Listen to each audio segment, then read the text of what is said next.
Kokasi Komunitas Kartini Indonesia. Perempuan adalah masa depan.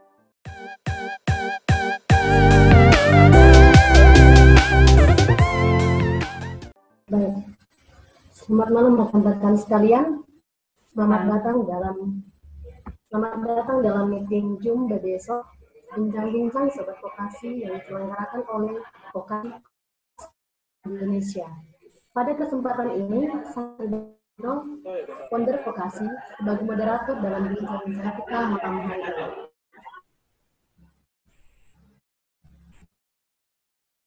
ini. Topik bincang-bincang cukup menarik, terlebih kampus yang menjadi kita pada malam hari ini. Kampus. Pada malam hari ini, kita telah menghadirkan beberapa narasumber yang akan berbincang-bincang hari ini. Pertama, Dea sebagai mahasiswa aktif yang merupakan founder Vokasi. Selamat malam Kak Emi. Baik, yang kedua ada Saudara Hendra Sinurat yang merupakan alumni Fakultas Hukum dari Universitas Mangun. Halo, selamat malam Bang Hendra Sinurat. Selanjutnya ada Bang Alboin Samusir yang merupakan aktivis mahasiswa Kota Pematang Siantar. Halo. Apa kabar Bang? Alhamdulillah, baik. Baiklah, selanjutnya merupakan Kabar Lestari. Halo. Malam. Baiklah, selanjutnya ada Bang Farukul Vander CIP atau yang sering kita sebut dengan Bang F3S yang merupakan Direktur ILATS. Halo Bang, selamat malam Bang. Selamat malam. Baiklah, supaya tidak berlama-lama kita akan mulai bincang-bincang kita ini.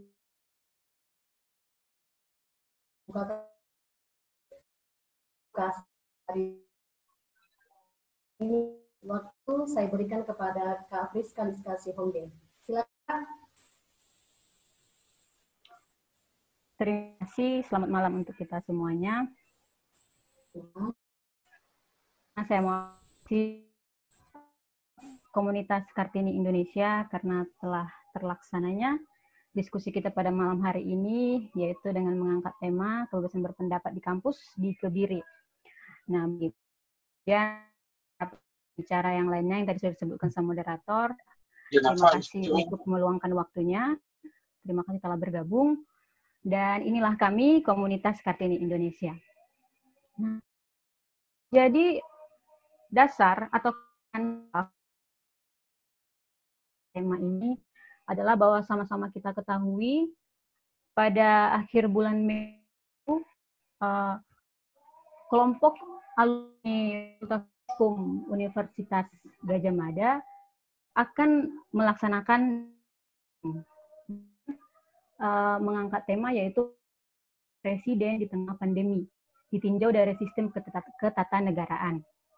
Nah, berangkat dari situ kan kita sama-sama ketahui bahwa dilaksanakan dalam artian tindakan represif bahkan sampai pada taraf diteror ke personalnya, baik itu panitia pun narasumbernya sekalian. Nah, jadi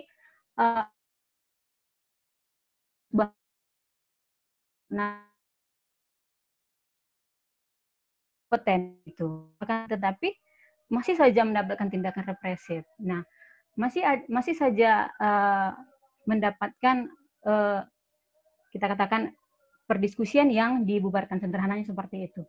Nah, ketahui teman-teman bahwa bagi kampus-kampus yang melakukan diskusian, katakanlah organisasi internal kampus yang mendapatkan itu bisa kita lihat ada banyak di media sosial, kebetulan saya juga ada catat. Dan yang terakhir, maksud saya kemarin beberapa hari lalu saya ikut bersama dengan teman-teman. Saya juga ikut bersama dengan teman-teman dari Lokata karena saya. Jadi ada itu mahasiswa UNAS, Universitas Nasional di Jakarta Selatan, yang mereka di depan kampus sendiri karena mereka juga mendapatkan tindakan represif. Dan itu yang paling nyata, bahwa itu baru kemarin terjadi. Kita mau bincang pada malam hari ini, sebenarnya kan kita sudah ketahui bahwa ada undang-undang yang ada undang-undangnya yang bisa melindungi kita dapat di negara ini, itu hak setiap warga negaranya, begitu.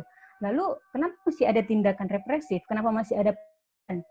Nah, kalau dibilang mungkin topiknya kurang relevan, atau seperti yang terakhir UI mengadakan diskusi daring juga mengangkat tema Papua itu. Nah, bahkan BEM UI sendiri tidak mendapatkan dukungan dari pihak kampus, dan itu sangat mengingat kampus Universitas Indonesia adalah kampus yang memang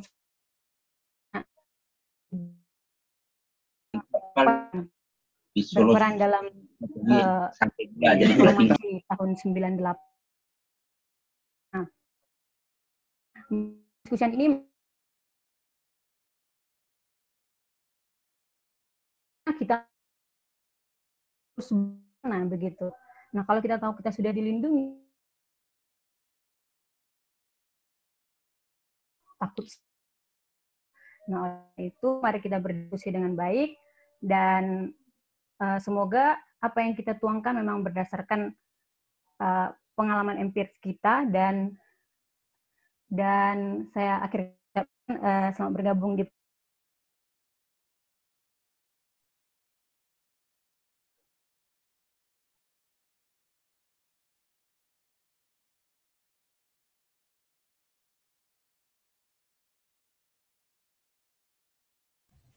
Baik, terima kasih kepada yang telah membuat ini. Sama narasumber buat pertanyaan nantinya, silakan baca. Baik, langsung saja kita akan mulai. Kita dengarkan apa yang menjadi alasan dari saudari Emi yang merupakan mahasiswa aktif di kampus saat ini. Kepada saudari Emi, waktu kami berikan kepada saudari. Halo, selamat malam kawan-kawan semua.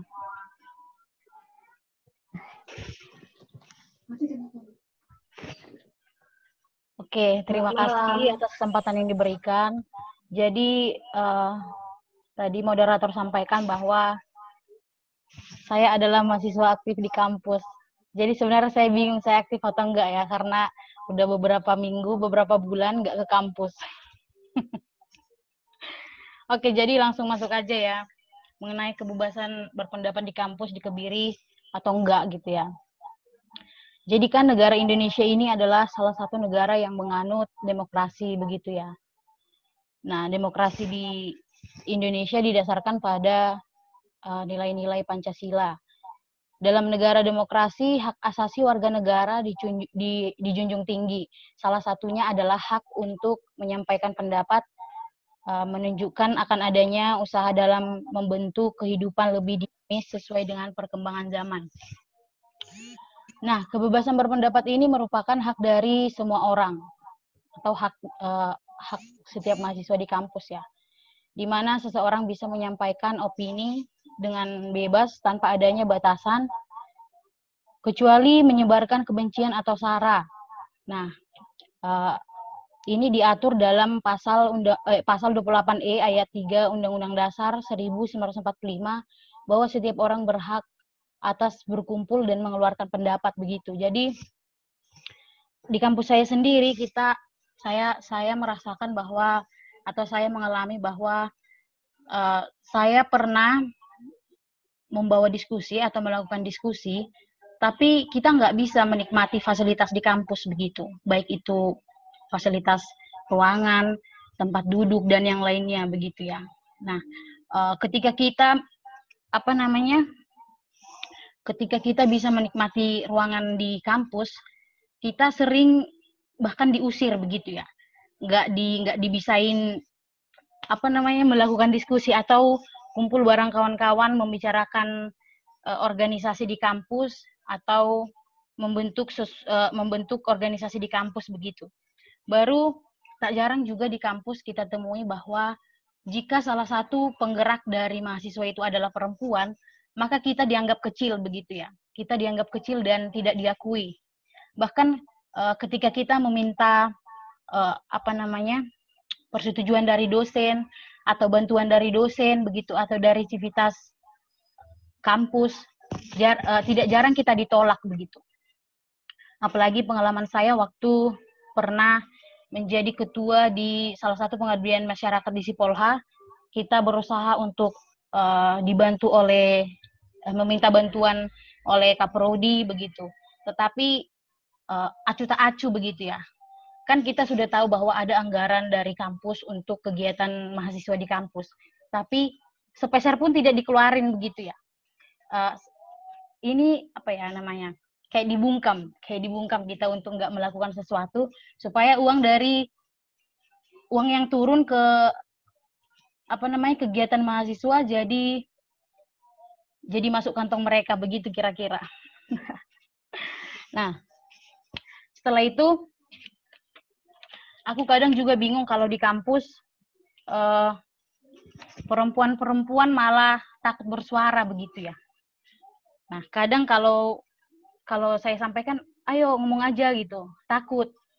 Saya nggak tahu karena apa ya. Mungkin takut karena nilainya jadi jelek atau bagaimana. Lalu untuk pengalaman yang terakhir ini mengenai UKT, perwakilan dari mahasiswa yaitu BMF ya, fakultas, sudah meluncurkan surat kepada yayasan untuk pengurangan uang UKT. Atau bahkan sudah membuat form untuk mengisi untuk peringanan uang UKT begitu. Tapi tidak juga direspon oleh yayasan. Sudah disurati, sudah dibuat isi form untuk membantu suara dari mahasiswa, tapi tetap aja tidak ada gubris dari yayasan begitu. Bahkan ada kawan-kawan saya yang ini mungkin mewakili dari semester akhir ya. Mereka mengatakan bahwa saya rasa kita ikuti aja lah supaya nggak memberatkan begitu. Kita ikuti aja kalau UKT-nya nggak dikurangi ya udah nggak usah gitu. Kita ikuti aja, toh kita tinggal setengah tahun lagi di sini di kampus begitu. Ya jadi mengikuti kawan-kawan yang maksudnya cari aman begitu ya. Udah mau terakhir di kampus, udah semester akhir ya kita aman aja gitu. Nggak mau bersuara lagi begitu. Nah setelah itu kalau hal-hal begitu kan sebaiknya pihak kampus menyambut baik diskusi-diskusi atau saran-saran yang digelar para mahasiswa. Sebab diskusi dan dialog merupakan cara mahasiswa mungkin melestarikan budaya intelektual mahasiswa di kampus begitu ya. Nah kalau menurut saya pembangkangan akademik maupun pemberagusan mimbar akademik sebenarnya bertentangan secara esensial dengan mencerdaskan kehidupan bangsa. Nah, kalau yang hangat terjadi seperti intimidasi, ancaman pembunuhan, merupakan kejahatan yang tidak sesuai dengan ideologi Pancasila. Nah, prinsip negara demokrasi serta tuntutan reformasi, ya secara hal tersebut semacam tindakan yang memang harus diberantas supaya tidak terulang lagi begitu. Itu dulu kira-kira dari saya. Terima kasih, saya kembalikan ke moderator. Baik, terima kasih kepada Saudari Elini atas ulasannya. Selanjutnya kita akan mendengarkan bagaimana ulasan dari seorang alumni dari Fakultas Hukum. Nah, kita akan berikan waktu pada saat ini kepada Bang Hendra Sinurat. Silakan kepada Bang Hendra Sinurat. Terima kasih kepada teman-teman Kokasi. Pertama, selamat menyelenggarakan kegiatan diskusi daring ini. Tetap semangat, tetap berkarya. Kemudian, kita tahu temanya tadi kan adalah soal kebebasan berpendapat di kampus yang katanya dikebiri.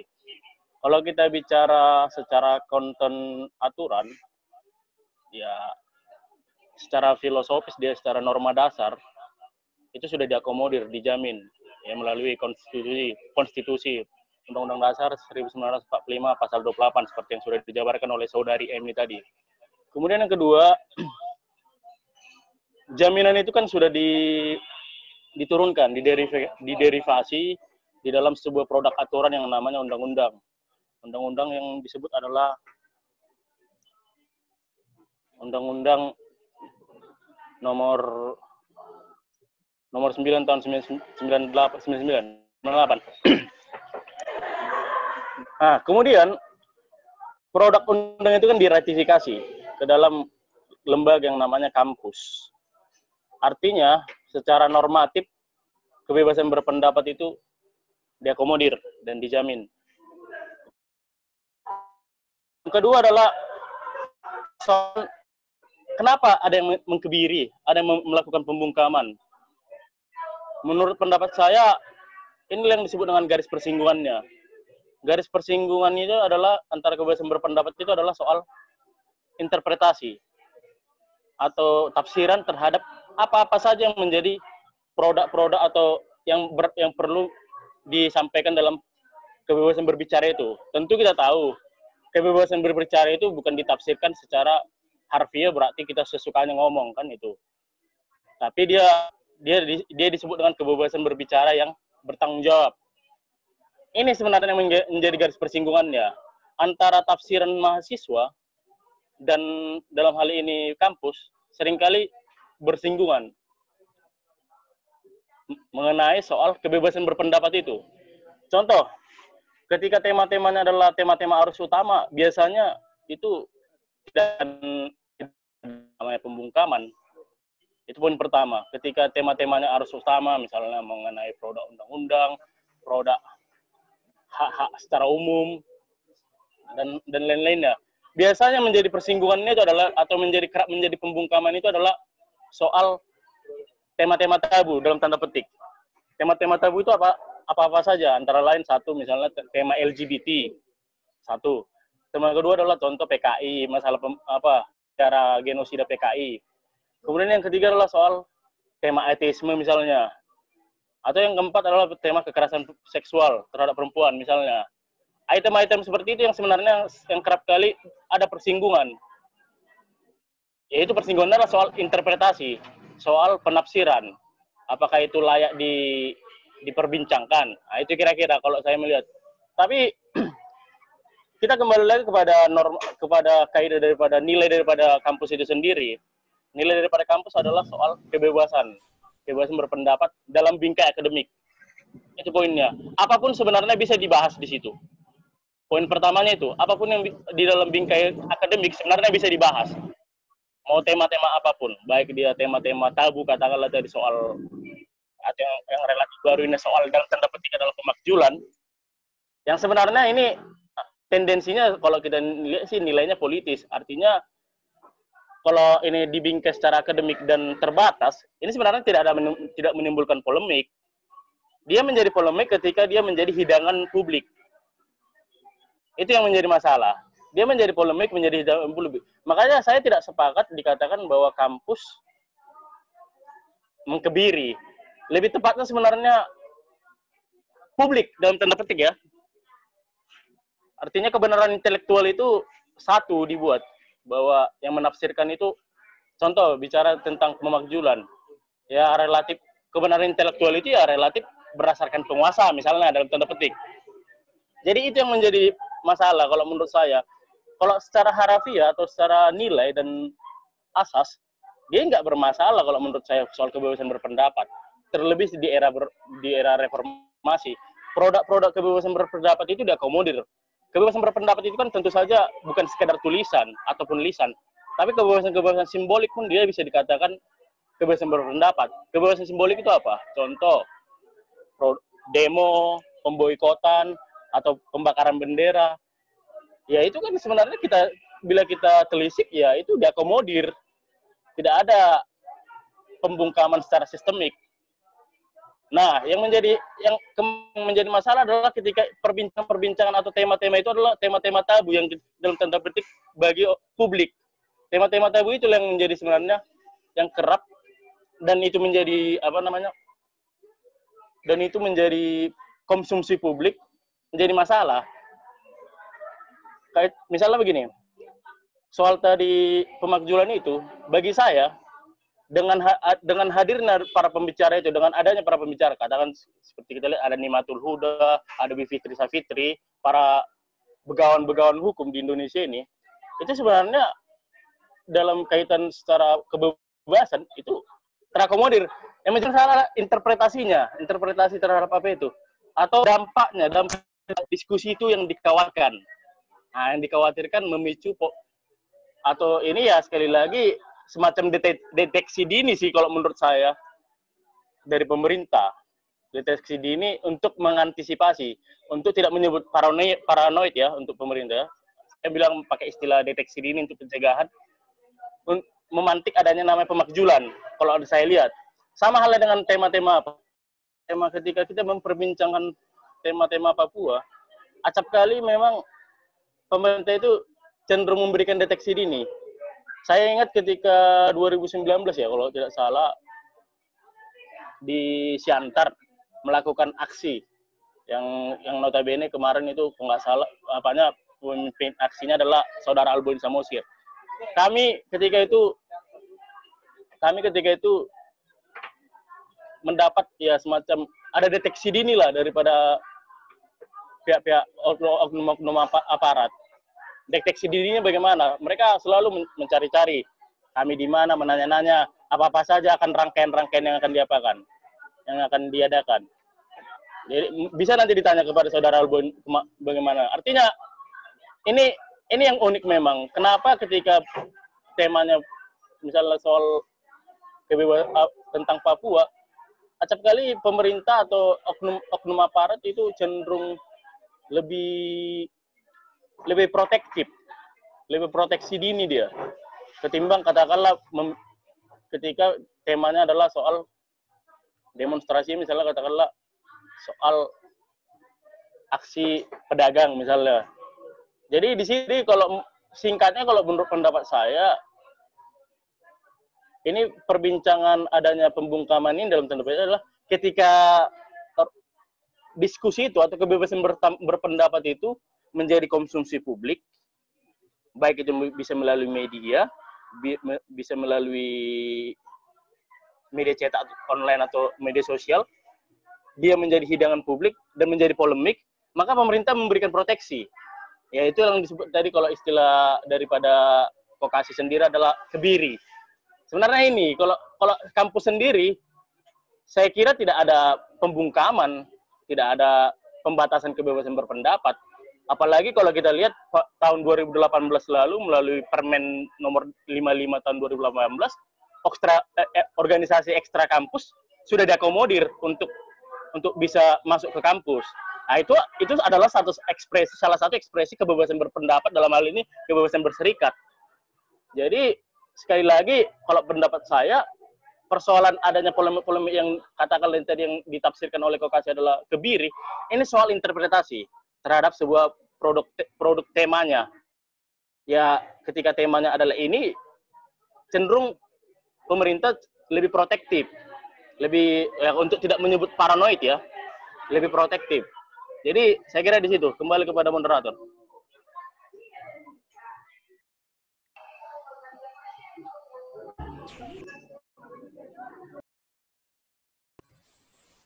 Terima kasih kepada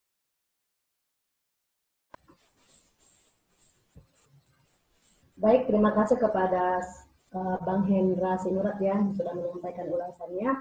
Nah, kita sekarang akan mendengarkan bagaimana tanggapan mengenai kebebasan berpendapat apakah di Kebiri. Kita akan dengarkan ulasan dari seorang aktivis mahasiswa Kota Pematang Siantar, dan kepada Bang Alboin Samosir, Waktunya kami berikan kepada Bang Alwin.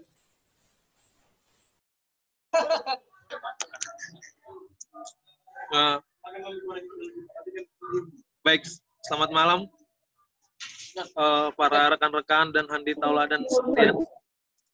Selamat malam, Bang. Malam, Bang. Selamat atas berdirinya Kokasi. Mungkin ke depannya ini menjadi sebuah gerakan revolusioner di tengah meredupnya gerakan kesetaraan gender dan feminisme di Indonesia. Baik, berbicara tentang kebebasan berpendapat di kampus, saya sedikit saja, karena kayaknya tadi sudah diborong sama pemateri yang pertama dan pemateri yang kedua. Seperti yang kita ketahui bersama, seperti apa yang terjadi di Indonesia pada akhir-akhir ini, kebebasan berpendapat itu bias diterjemahkan. Apakah memang mahasiswa sendiri yang pada dasarnya tidak mampu lagi berpendapat, atau memang dibungkam oleh yang namanya sistem? Nah, kalau kita berangkat di sistem, mungkin tadi sudah dibukakan di awal, bagaimana kebebasan berpendapat itu dijamin atau dilegalisasi oleh konstitusi kita sendiri, yakni di pasal 28F, Undang-Undang Dasar Negara Republik Indonesia tahun 95. Kemudian turunan dari peraturan ini yaitu Undang-Undang Nomor 9 tahun 98 tentang kebebasan berpendapat di muka umum. Nah, berbicara tentang kampus, bahkan kebebasan tersebut juga dijamin di Undang-Undang Nomor 12 tahun 2012 tentang perguruan tinggi. Ada di sana beberapa kebebasan yang dijamin. Yang pertama, kebebasan akademik, mimbar akademik, dan yang ketiga, otonomi keilmuan itu sendiri. Bahkan kalau kita berkaca, seharusnya hal-hal yang sifatnya krusial itu semua bisa dibahas di lingkungan akademik. Misalnya kalau kita ketahui bersama, ada ketetapan MPA nomor 25 tahun 66, ketetapan MPR yang mengatur tentang pelarangan ideologi Marxis, Leninisme, dan lain sebagainya. Tapi seperti kita ketahui bersama, melalui undang-undang ini, itu dapat dibahas dalam ranah keilmuan. Itu yang disebut dengan otonomi keilmuan itu sendiri. Nah, lantas bagaimana dengan kebebasan berpendapat di Indonesia hari ini? Ya, menurut saya, apa yang terjadi memang bisa dikatakan terjadi yang namanya pembungkaman. Kita tidak perlu jauh berkaca dari kasus yang terjadi tahun lalu di Universitas Sumatera Utara, dipecatnya salah satu seorang mahasiswa akibat membuat sebuah cerpen yang bertema LGBT.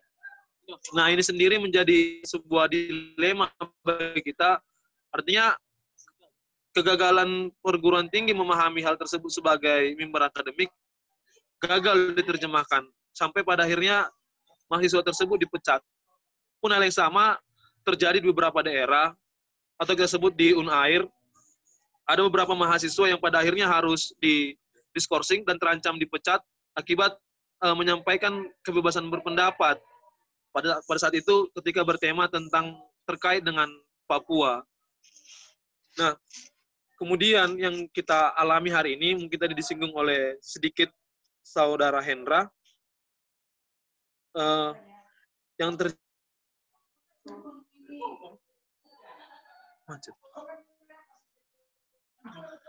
terjadi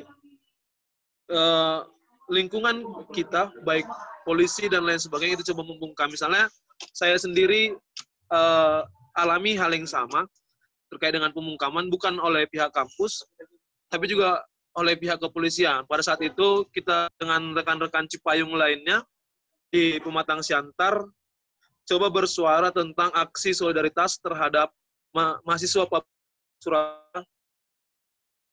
Tindakan, nah, terkait dengan kegiatan. Nah, dengan coba berdiskusi dan coba berkonsultasi dengan berbagai pihak, akhirnya kita tetap berjalankan aksi dengan baik, dan kita tidak mau dibungkam oleh yang namanya pihak kepolisian. Lagi, kita tetap di landasan yang sama, yakni kebebasan berpendapat di muka umum, yaitu Undang-Undang Nomor 9 tahun 98.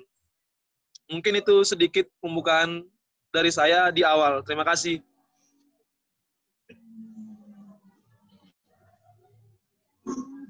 Baik, terima kasih kepada Bang Alboin atas ulasannya. Nah, selanjutnya kita akan mendengarkan ulasan dari Kak Lestari, yaitu dari Kak Lestari Simanjuntak. Dengan ini, waktu kami berikan kepada Kak Lestari.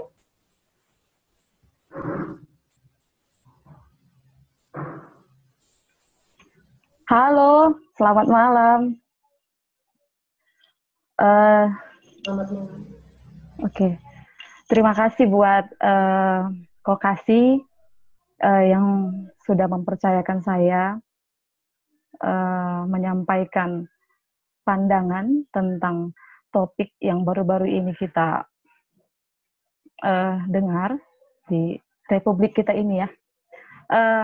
Sebelumnya saya bangga ketika mendengar Kokasi yang berdiri yang didirikan oleh perempuan-perempuan yang kita tahu di Pematang Siantar Simalungun masih sangat minim ya, lembaga-lembaga atau organisasi yang berbau tentang perempuan, tidak menyuarakan tentang perempuan. Baiklah, jadi menyinggung tentang topik yang diangkat oleh Kokasi mengenai kebebasan berpendapat di kampus di Kebiri. Saya tertarik dengan dua kata, kebebasan berpendapat. Sebelumnya kita mengingat kembali bahwa pengertian dari kebebasan berpendapat itu berarti menyinggung tentang gawean dari kata bebas. Nah, artinya hak, menyinggung tentang hak. Nah, jadi hak itu dilakukan karena melalui tindakan yang dilakukan tanpa ataupun tekanan pun, seperti itu dia. Jadi baik dalam berpikir, baik dalam mengeluarkan pendapat seperti yang disampaikan oleh teman-teman tadi, menurut pasal-pasal yang sudah ada gitu. Nah, kebebasan berpendapat ini tertuang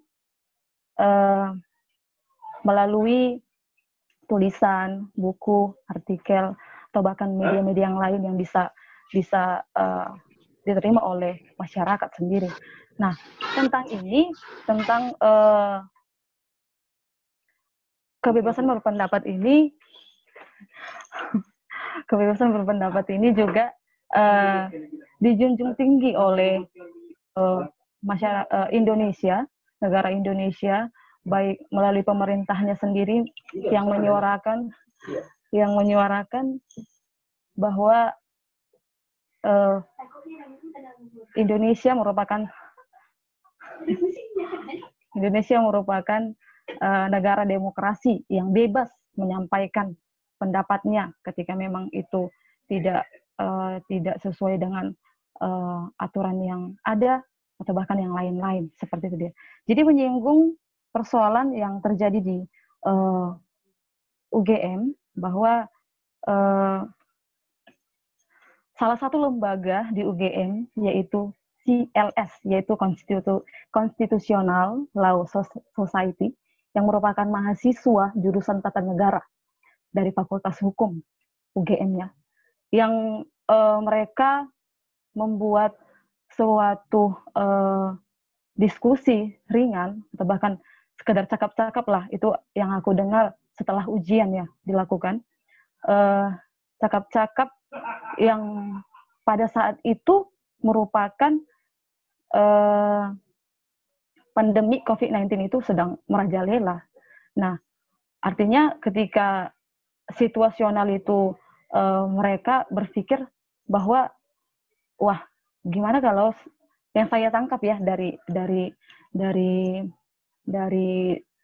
informasi-informasi yang ada, gimana ya kalau kita mengangkat topik yang sedang ada saat ini gitu dia kan. Nah, kemudian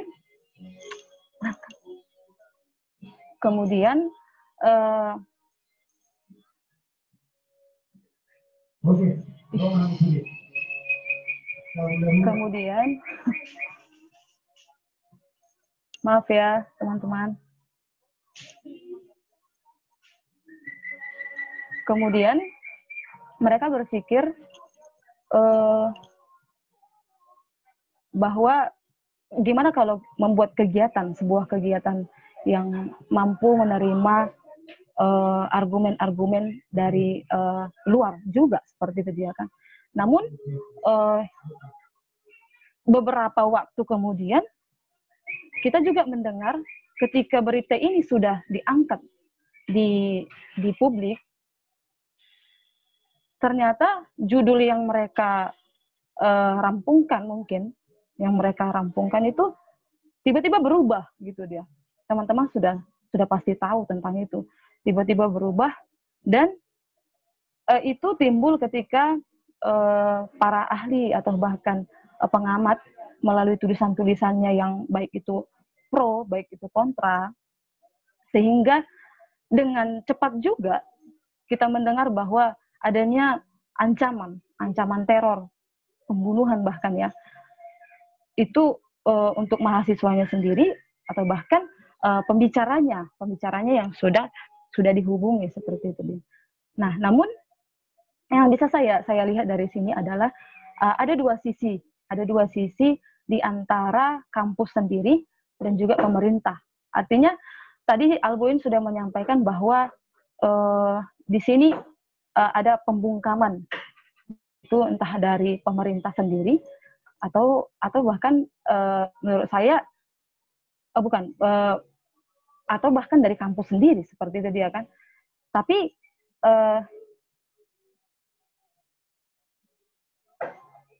dengar ya. Oke, baik. Tapi yang bisa saya lihat dari sisi dua sisi ini antara pemerintah dan mahasiswa, ada hal yang memang perlu kita telisik ketika memang mahasiswa itu yang tadinya dipercayakan untuk wakil dari menyampaikan aspirasi, tetapi tiba-tiba saja mereka membatalkan kegiatan tersebut. Itu dia. Itu yang saya pribadi kecewa, atau bahkan mungkin teman-teman juga seperti itu berpandangan dengan saya. Tiba-tiba membatalkan kegiatan tersebut. Nah, hanya karena memang ya bisa kita bilang, nah pada saat ini ya kita tahu mahasiswa saat ini ya karena memang zamannya sudah sangat milenial, sehingga ketika memang ada sedikit goncangan lalu agak goyah gitu dia kan. Tapi dan kita juga nggak pernah tahu sampai saat ini belum ada yang namanya kepastian dari apa sebenarnya yang dirampungkan oleh mahasiswa saat saat diskusi pertama mereka untuk merencanakan kegiatan ini kan gitu. Nah, kemudian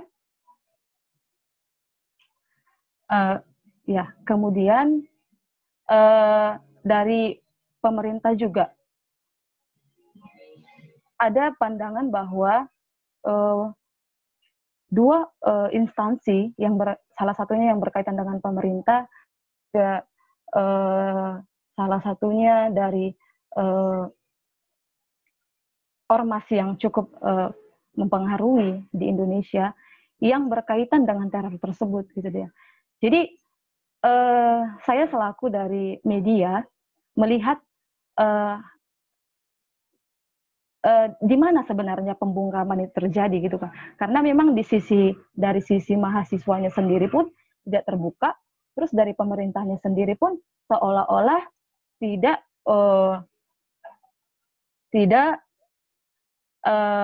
kayak melempar masalah seperti itu. Katanya dari Polres sendiri yang meneror, tetapi mereka angkat suara, mereka mengatakan tidak ada dari Polres, atau bahkan kampus sendiri pun yang saya dengar ada salah satu dosen Fakultas Hukum ya, dari tata negara tersebut menyampaikan bahwa tidak ada pandangan dari mahasiswa itu bahwa untuk menjatuhkan atau turut serta presiden seperti itu. Jadi saya dari media nggak bisa berada di satu pihak atau pihak ini atau pihak ini, karena memang tidak sampai saat ini belum ada kepastian dari pihak manapun seperti itu dia, seperti lepas tangan. Kita tahu juga mahasiswanya pun sampai saat ini yang turut serta dalam diskusi itu pun tidak ada menyampaikan apa-apa seperti itu dia. Nah, kemudian yang terjadi juga karena memang tataran kita itu di Pematang Siantar Simalungun ya, ada universitas atau bahkan kampus yang beberapa kampus yang lumayan besar, tetapi ya, satu kampus aja lah yang bebas berorganisasi. Mungkin teman-teman tahu tentang itu. Tapi meskipun memang bebas berorganisasi atau bahkan bebas untuk mengeluarkan pendapat, tapi kita belum temukan sampai saat ini yang namanya mahasiswa yang memang peka dengan masalah yang terjadi. Ketika Albuin tadi menyatakan bahwa ada membentuk aliansi, mengemukakan pendapat tentang pembahasan yang terjadi di Papua, tetapi kayaknya hanya sampai di situ saja gitu dia kan, kayak ya udahlah, mungkin karena memang hanya mereka yang bergerak dan yang lainnya hanya diam, lumayan diam. Ini bahkan nggak peduli seperti itu. Itu yang masih saya perhatikan, mahasiswa di Pematang Siantar Simalungun itu masih terlihat kurang lah keaktifannya untuk mengerti dengan situasi yang terjadi di Kota Pematang Siantar Simalungun. Apalagi lah ya membahas tentang UGM. Kita nggak tahu kan, kalau kita kumpulkan mahasiswa di Kota Pematang Siantar Simalungun nanya-nanya tentang apa yang terjadi di UGM pun persenannya bahkan kurasa bisa kita hitung gitu dia kan. Nah, kemudian ketika memang si saudara Emi tadi menyampaikan adanya larangan-larangan yang memang klasik ya, terbilang klasik dari kampus sendiri, tetapi itu bukan persoalan yang memang menjadi yang menahan gejolak dari mahasiswa itu ya, tidak. Setidaknya kita kan punya dasar untuk bergerak, artinya kita punya dasar untuk mengeluarkan pendapat gitu. Ketika memang sampai saat ini mahasiswa di Pematang Siantar Simalungun masih kurang peka, ya itu memang salah kita sendiri. Saya selaku alumni dari mahasiswa pun masih menyayangkan itu gitu ya. Itu sih yang bisa saya sampaikan sampai saat ini. Terima kasih, saya kembalikan kepada moderator. Baik, terima kasih kepada Kak Lestari yang menyampaikan ulasannya. Nah, sekarang kita akan mendengarkan bagaimana ulasan dari Direktur ILATS yang belakangan ini kita lihat banyak menyoroti isu-isu yang terjadi di masyarakat di dalam pemerintahan kabupaten maupun Muhammadiyah. Nah, pada saat ini waktu dan kesempatan kami berikan kepada Bang Farid Umpan dari CDT. Silakan Bang. Baik, terima kasih buat moderator. Apresiasi buat Kokasi yang menyelenggarakan kegiatan ini. Apalagi salah satu foundernya Bung Priska sudah di Jakarta ya kan, sudah bersama-sama dengan Bang Haris Azhar. Ya mungkin tema-tema berikutnya akan lebih keren lah, pasti akan kita nanti. Kalau bisa ya Bang itu juga salah satu jadi narasumber, harus mampu lah di Kokasi ya kan. Ya, kita nantikan itu. Ya, bicara tentang kebebasan berpendapat di kampus di Kebiri, yang jadi pergumulan dan pertanyaan yang menggelitik buat kita, kapan sih kampus itu merdeka? Atau sejak kampus didirikan apakah memang merdeka gitu? Atau sejak kampus hadir di Indonesia apakah merdeka gitu? Sejak gerakan mahasiswa hidup, apakah memang kampus memfasilitasi gerakan mahasiswa? Nah, itu menjadi pertanyaan mendasar bagi kita. Jika memang ternyata hasil hipotesa yang kita lihat dari perjalanan pergerakan mahasiswa, ternyata kampus tidak memberikan ruang gitu. Yang kita lihat kampus tidak memberikan ruang, ya, sehingga yang tepat itu sekarang bukan kebebasan kita berpendapat di kampus yang dikebiri, tapi kita mau menumbuhkan kebebasan berpendapat itu di kampus. Karena memang situasinya memang kita sejak dari dulu sekarang ya masih mengalami proses pemenjaraan kebebasan berpendapat itu. Di tahun 2017 saya sudah pernah buat tulisan itu kampus sebagai penjara kebebasan mahasiswa. Bisa teman-teman akses nantinya. Saya juga katakan di situ, ya proses itu memang dengan skala struktur yang sangat super berlapis di kampus itu, tidak mungkin sepertinya memberikan kebebasan kepada mahasiswa untuk berpikir dan berpendapat. Contoh hal, ya mungkin kalau di Nomen Sensiantar kita bahas kasus Papua, tidak akan ada dosen Nomensen yang marah atau rektor Nomensen marah. Atau kalau kita bahas tentang kasus UGM di USI, tidak akan ada yang marah. Tapi coba kita bahas tentang audit laporan keuangan Nomensen selama penggunaan uang kuliah selama kepemimpinan Profesor Dr. Sanggam Siahaan. Itu di sudut-sudut pun diskusinya hanya 3 orang, saya rasa pasti akan dibubarkan. Begitu juga kalau contohnya di USI gitu. Nah, tingginya primordial suku Simalungun di Universitas Simalungun gitu. Nah, hal-hal yang seperti itu pasti akan sangat sensitif. Nah, lalu kalau kita bicara tentang kebebasan, mau apapun topiknya ya pasti harus difasilitasi, kan itu dia. Sampai dengan sejauh ini, dalam hemat saya tidak ada kampus yang memberikan kebebasan itu. Tidak ada kampus yang memberikan kemerdekaan itu kepada mahasiswa gitu. Ya makanya hadir sebuah organisasi eksternal yang memberikan ruang kebebasan berpikir kita, yang pada akhirnya memampukan kita untuk berekspresi, untuk membangun topik-topik apapun gitu. Dengan keterbatasan organisasi intrakampus yang selalu dipantau oleh pihak-pihak kampus gitu kan, topik-topik diskusinya ataupun ruang geraknya gitu. Ya mungkin kalau PMKRI ataupun GMKI atau organisasi eksternal yang lain yang melakukan diskusi dan tidak di kampus, ya mungkin tidak akan terjadi pembungkaman itu gitu. Nah, kalau seperti itu nyatanya yang kita lihat dalam proses kampus kita di Indonesia, berarti negara ini mengkehendaki para pemuda.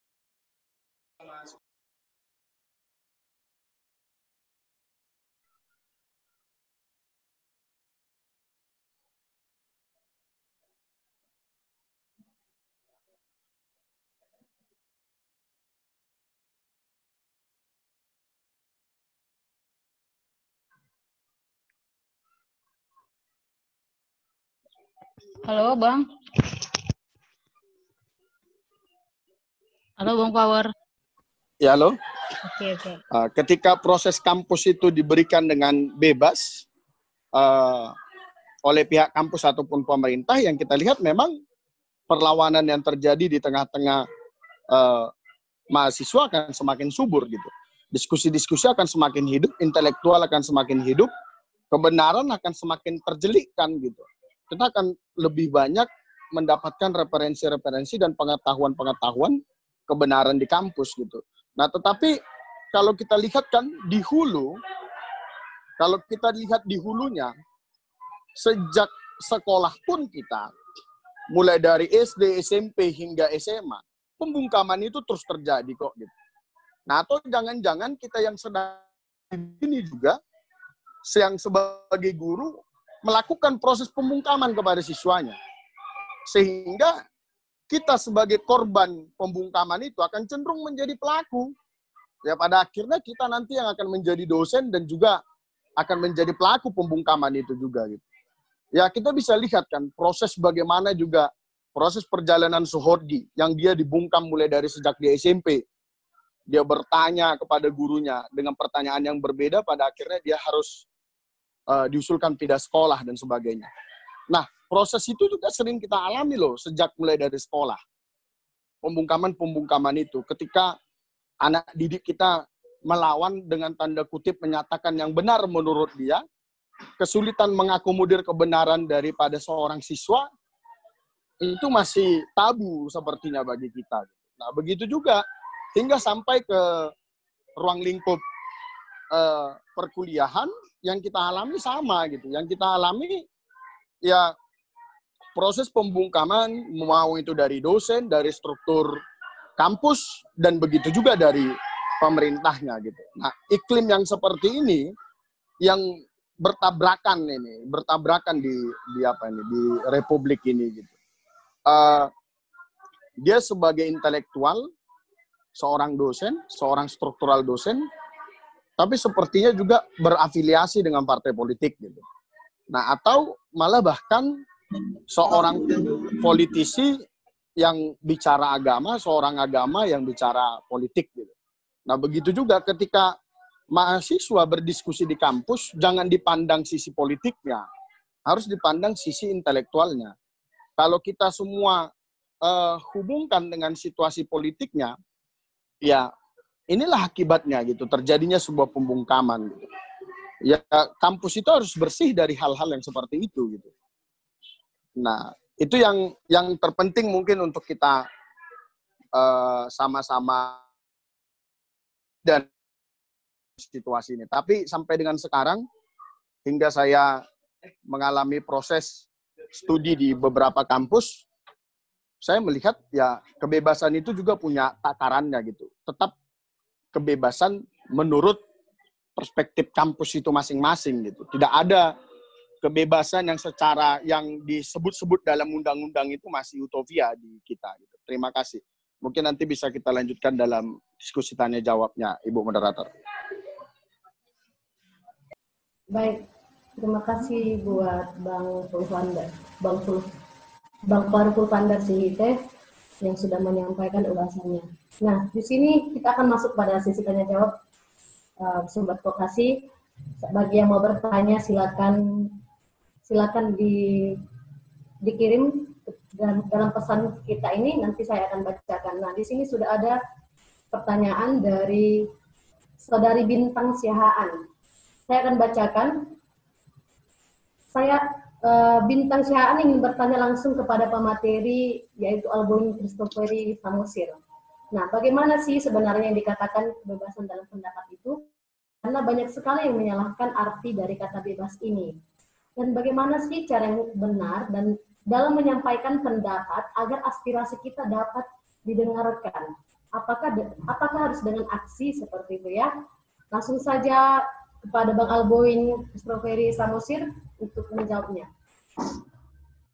Baik, terima kasih untuk pertanyaan dari Saudari Bintang. Ini pertanyaan yang sungguh luar biasa ini. Baik, yang kita penting kita bersama, kalau kita mengartikan kebebasan secara harafiah, itu adalah di mana kita mampu berbuat sesuai dengan keinginan kita. Nah, kemudian ketika disandingkan dengan yang namanya mahasiswa, bagaimana dengan kebebasan berpendapat, satu yang perlu kita dudukkan bersama, yakni gerakan mahasiswa itu adalah gerakan intelektual, sehingga juga nantinya dalam bersuara harus dengan gerakan intelektual. Nah, contoh-contoh yang bisa kita lakukan dengan bersuara, yakni dengan menulis. Artinya, mahasiswa hari ini harus menggunakan kebebasan intelektual yang dia milikinya, dapat diejawantahkan melalui tulisan. Nah, di mana tulisan ini dapat berupa kritikan di mana kritikan ini harusnya bersifat konstruktif, bukan destruktif. Itulah salah satu contoh kebebasan salah satu seorang mahasiswa. Dan kemudian di tengah arus perubahan zaman yang begitu kencang, kita dapat menggunakan berbagai macam instrumen untuk menyampaikan kebebasan. Misalnya ada kitabisa.com, di mana melalui aplikasi ini kita bisa membantu sesama kita yang mengalami permasalahan sosial dan lain sebagainya. Nah, kemudian ada kita kenal juga yang namanya petisi online, yaitu change.org. Melalui petisi ini kita bisa menyampaikan kritikan-kritikan kita kepada pemerintah. Nah, apa yang ingin saya sampaikan bahwasanya gerakan mahasiswa melalui kebebasan yang dimilikinya harusnya dituangkan dalam konteks yang jauh lebih baik, jauh lebih sopan dan lain sebagainya. Gerakan mahasiswa ataupun kebebasan dalam bersuara harus menghindari hal-hal yang sifatnya penyerangan pribadi seseorang, hal-hal yang sifatnya melanggar yang namanya aturan ataupun mencederai perasaan seseorang. Nah, apakah aksi diperbolehkan? Menurut saya sampai hari ini aksi tetap merupakan sebuah kebebasan yang relevan. Tapi yang harus dilakukan, aksi itu harusnya diwarnai dengan kritikan-kritikan intelektual, diwarnai dengan pendapat-pendapat yang memang mampu memberikan masukan yang baik untuk para penguasa. Karena sampai kapanpun turun ke jalan adalah sesuatu yang tetap kontekstual. Begitu menurut saya. Terima kasih. Baik, saya langsung mau menanggapi dulu ya apa yang disampaikan dari Bang Alboin tadi. Nah, begini Bang, Menteri Riset Teknologi dan Pendidikan Tinggi, mantan maksud saya ya, Muhammad Nasir, pernah menyatakan bahwasannya seharusnya kampus itu memfasilitasi mahasiswa dalam menyampaikan pendapatnya di kampus melalui forum yang harus disediakan memang. Nah, akan tetapi yang nyatanya kan tadi kita lihat itu bahwasannya kampus itu sangat kaku. Kita tidak pernah merasakan kemerdekaan sesungguhnya dalam menyampaikan pendapat. Nah, terkadang sebagai mahasiswa itu juga pasti menjaga nama baik namanya kampus kita. Akan tetapi dari yang membuat mahasiswa itu uring-uringan tersendiri dalam menyampaikan pendapat adalah ketika mahasiswa datang dengan cara yang baik-baik, mungkin mengajak duduk bersama dengan pihak kampus, akan tetapi mereka langsung meng-cut. Mereka tidak sediakan ruang dan waktu untuk mendengar aspirasi dari mahasiswa. Saudari Bintang tadi adalah seperti itu. Bagaimana sih sebenarnya kita mau menyampaikan pendapat itu, kebebasan dalam berpendapat itu, kadang orang salah tafsir. Dia kampus sendiri kira nanti kita mau menyampaikan pendapat kita, tapi seolah-olah kita itu mau mengobrak-abrik apa yang menjadi internal pihak kampus sendiri seperti itu ya. Dan misalnya kita mau bertanya, contoh kecilnya yang sering adalah kenaikan uang kuliah seperti itu. Apakah kita harus melalui tulisan? Tidak mungkin. Kita kan internal, bagian dari kampus juga. Nggak mungkin kan kita buat tulisan untuk mempertanyakan kenapa kok bisa naik UKT atau uang BO kita seperti itu. Pastinya kita butuh duduk bersama dengan pihak kampus. Tapi nyatanya yang terjadi, kita lihat kampus sendiri kaku. Seolah-olah menganggap mahasiswa yang aktif, mahasiswa itu adalah musuh buyutan mereka. Seolah-olah ketika melihat berkumpul beberapa orang, mendengar-dengar apa yang mereka bicarakan, apalagi mengenai yang kita katakan tadi seperti kata Bang Power tadi, katakan misalnya kalau kita bahas mengenai audit keuangan kampus, itu pasti sangat sensitif. Kita pasti bahkan dibubarkan begitu. Nah, dari Abang sendiri bagaimana sih tanggapannya mengenai hal ini yang terjadi nyatanya di kampus seperti itu? Pada Bang Albun?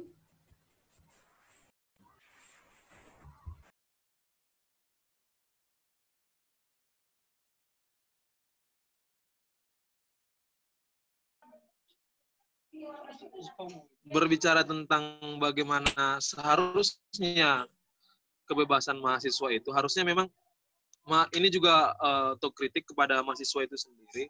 Artinya hari ini selain kita dibungkam dalam hal kebebasan berpendapat, baik dari pihak kampus maupun dari pihak lingkungan dan lain sebagainya, ternyata terdapat permasalahan tersendiri di kalangan mahasiswa itu sendiri, di mana hari ini kebebasan yang mereka miliki, nilai akademis yang mereka miliki, gagal diaktualisasikan di mana mereka memakai perannya sebagai agent of change.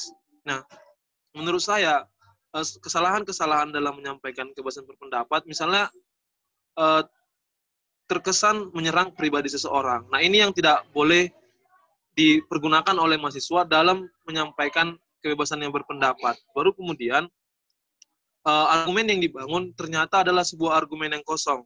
Nah, pada akhirnya argumen ini pada akhirnya akan menjadi semacam blunder ataupun bumerang kepada dirinya sendiri yang akan menyerang dirinya sendiri. Maka tadi di awal saya katakan, seharusnya kebebasan yang dimiliki oleh mahasiswa yaitu kebebasan akademik, sehingga dalam menyampaikan kebebasan yang mereka jual itu adalah nilai intelektualnya, bukan sebuah pepesan kosong. Artinya hal-hal yang bisa dilakukan, misalnya ketika terjadi hal yang bertentangan dengan peraturan ataupun landasan lainnya, nah mahasiswa harus hadir memberikan semacam gambaran yang lebih jelas, gambaran yang lebih komprehensif terkait dengan permasalahan tersebut.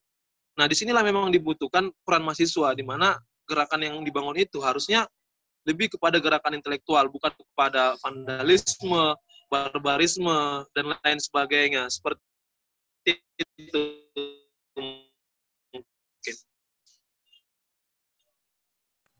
Oke, terima kasih buat Bang Alabun Samosir. Nah, selanjutnya kita akan membacakan pertanyaan dari Saudari Lisbeth Butar-Butar. Ini juga dia langsung mau bertanya kepada pemateri Hendra Sinurat, sarjana hukum. Nah, saya akan bacakan. Sebagai alumni mahasiswa Fakultas Hukum, bagaimana pandangan Kakanda mengenai pihak kampus yang tidak mau menggubris pendapat dari mahasiswa? Seperti saat ini, banyak mahasiswa mengeluh soal pemotongan uang kuliah tunggal, namun dihiraukan begitu saja. Apa pendapat dan pandangan Kakanda sebagai mahasiswa aktif dan terbaik di zamannya? Ini langsung ya kepada Bang Hendra Sinurat, langsung saja ya dijawab. Baik, terima kasih kepada Saudari Lisbeth Butar-Butar. Pertama, saya konsen ke apanya tadi ya, ke temanya aja. Ya, tadi kan temanya adalah kebebasan berpendapat di kampus di Kebiri. Kalau kita bicara di Kebiri sini kan dalam hal kaitan ke lembaga adalah ada pembungkaman sistemik. Ada pembungkaman sistemik. Nah, pertanyaannya, adakah pembungkaman sistemik itu? Bahwa kampus memang bahwa kampus secara aturan telah melarang itu. Itu poin pertama. Untuk dalam hal pertanyaan tadi untuk Lisbeth, bentuk apa kebebasan pendapat apa yang mahasiswa lakukan? Artinya kan kalau sekedar Anda menuntut katakanlah atau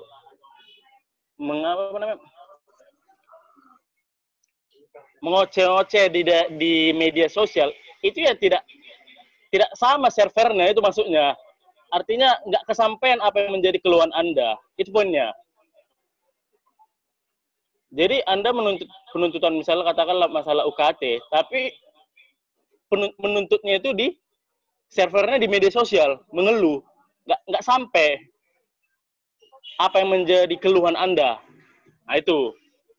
Kemudian yang kedua adalah medium representatif daripada kampus, mahasiswa di kampus adalah BEM. Sudahkah dipakai itu? Nah itu maksudnya. Artinya kan yang selama ini kita hanya mengeluh-mengeluh pribadi lepas pribadi tanpa ada upaya struktural, upaya sistemik juga untuk menyampaikan aspirasi itu. Ya kalau hanya sekedar lepas pribadi untuk mengkritik dan mengeluh itu ya nggak kesampaian, nggak satu persepsi. Nah, itu menjadi masalah seperti yang diutarakan tadi oleh Saudara Alboin. Satukan dulu persepsi kawan-kawan di mahasiswa, katakanlah untuk misalnya masalah penurunan UKT, satukan dulu persepsinya bahwa kita menuntut untuk penurunan ini. Itu dulu yang poin pertama. Jangan hanya disampaikan pribadi lepas pribadi tanpa ada wadah. Ya kalau tidak tanpa ada wadah ya rumit, itu artinya ya wajar tidak digubris. Tapi ketika Anda memakai wadah, saya kira itu pasti digubris. Nah, kalau bicara lagi kebebasan berpendapat, kebetulan juga di alma mater saya juga masalah itu juga kembali ada juga polemik tentang masalah pembayaran itu di alma mater saya, di mana alma mater saya yang cenderung lebih secara administrasinya dan kebebasan berpendapatnya lebih, kalau menurut kawan-kawan lebih leluasa, mereka menuntut juga di dalam medium. Apa mediumnya? Media sosial. Mereka men-tag nama-nama kawan-kawan satu kampus, satu fakultas karena nggak bisa bertemu. Men-tag, membuat di medsos. Mereka menjabarkan apa menjadi poin tuntutan, ya di-tag pihak rektor, pihak kampus. Ya, di situ ada situ apa? Ada di situ namanya titik temu. Bahwa ini. Nah, ya ujung-ujungnya sebenarnya ya duduk bersama juga. Cuman masalahnya duduk bersama ini kan harus kalian buat satu persepsi kan dalam satu wadah. Itu masalahnya untuk teman-teman mahasiswa. Jangan hanya mengeluhnya pribadi lepas pribadi, nggak tepat sasaran jadinya. Itu maksud saya. Kalau memang sama keresahan kalian, silakan satukan persepsi. Buat wadahnya. Gerakan kolektif. Apa wadahnya ya? Misalnya BEM atau aliansi atau apalah. Jadi saya kira itu lebih baik dan pasti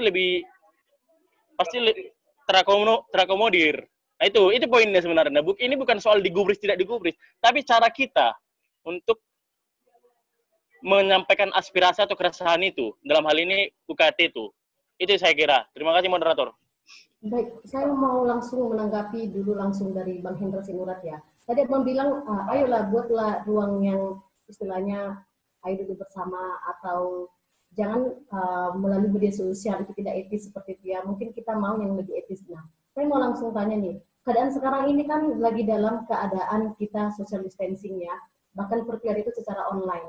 Kira-kira ada nggak masukan dari Abang sebagai alumni sarjana hukum nih kepada adik-adik yang masih aktif atau mahasiswa yang masih aktif, bagaimana sih caranya menyampaikan aspirasi mahasiswa-mahasiswa yang aktif yang tadinya banyak tuntutan yang ingin mereka sampaikan supaya terlihat mungkin lebih etis dan mungkin biar pihak kampus sendiri juga langsung menggubris seperti itu. Langsung saja ya Bang, ditanggapi. Terima kasih. Pertama begini, saya tidak bilang tadi tidak etis. Pertanyaannya kan berani nggak kolektif untuk dalam satu wadah. Kan saya tadi sudah beri contoh. Teman-teman dari alma mater kampus saya juga mengalami situasi yang sama.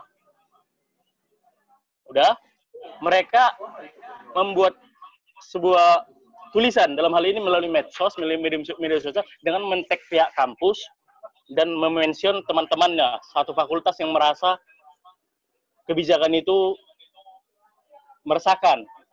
Mereka menuangkan apa yang menjadi permasalahan-permasalahan itu. Ya, di situ ada titik temu, ada komunikasi antar pihak kampus dengan pihak yang merasa ini terasakan kebijakan ini. Itu saya kira. Yang saya tangkap tadi kan dari teman-teman yang di pertanyaan Lisbeth, begini. Seringkali kita hanya mengeluh ya untuk pribadi kita sendiri gitu, untuk hanya kita konsumsi sendiri, nggak sampai kepada pihak kampusnya atau pihak rektor atau stakeholdernya. Keluhan itu nggak sampai, ya bagaimana kan itu? Ya keluhan itu tidak sampai ya poinnya adalah permasalahan ada satu misalnya takut untuk menyampaikannya, kedua tidak mampu menjalin komunikasi dengan rekan-rekannya.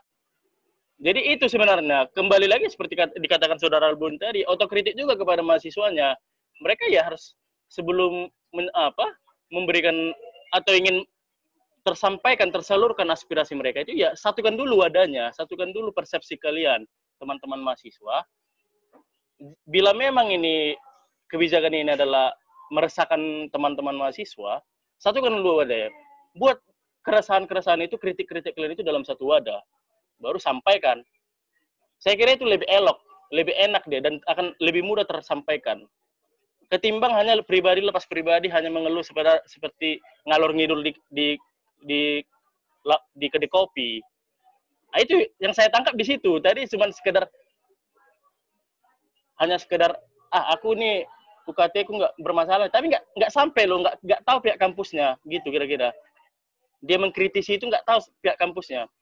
Caranya itu bagaimana ya? Caranya melalui wadah dong. buat dong wadahnya. Ya entah aliansi, entah melalui representasi katakan BEM, saya kira itu akan tersampaikan. Teman-teman dari alma mater saya begitu kok, dan buktinya mereka tersalurkan langsung. Ya tinggal bertemu aja. Ya bertemunya ini yang menjadi apa kan? Apakah social distancing, apa physical distancing, tapi sudah ada respon. Itu maksud saya. Oke, baik kepada. Terima kasih, moderator. Baik, terima kasih buat Bang Hendra Murad. Mungkin saya akan luruskan sedikit. Berarti intinya yang menjadi solusi dari abang ini adalah kita sebagai mahasiswa harus melalui wadah bicaranya. Terlebih mungkin di kampus itu yang paling yang diakui oleh kampus itu adalah BEM-nya seperti itu ya. Mungkin mereka bisa buat melalui surat ya, disurati seperti itu. Mungkin bisa ya kepada saudara Lisbeth Butar-Butar. Nah, sekarang kita akan bacakan kembali pertanyaan. Di sini ada pertanyaan dari Saudara Gondrong. Saya akan bacakan buat kita semua. Kebebasan akademik kampus merupakan perangkat penting guna menopang ruang kebebasan berpikir dan pengembangan dunia keilmuan. Beberapa kasus terkait pembungkaman kebebasan akademik pernah terjadi di beberapa kampus besar di Yogyakarta. Misalnya, pembubaran pameran lukisan dan diskusi ilmiah di kantor Pusham Universitas Islam Indonesia atau UUI Yogyakarta. Pembubaran diskusi dan pengembangan film di UGM dan UIN Sunan Kalijaga di tahun 2016. Pelarangan bedah buku karya Israt Manji di UGM. Pembubaran diskusi LGBT di kampus USD. Dan sensor pelarangan pers kampus yang dialami oleh lembaga pers Balayurung UGM. Praktik seperti ini sering muncul atas perbedaan gagasan dan sering kali kampus merespon dengan tindakan memilih zona aman dengan berbagai pilihan pragmatis. Salam dari Yogyakarta untuk teman-teman sekalian. Salam satu kopi.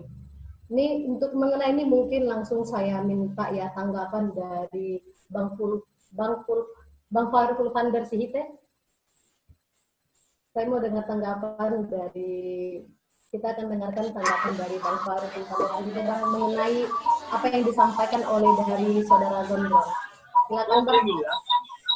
Ya, terima kasih buat moderator.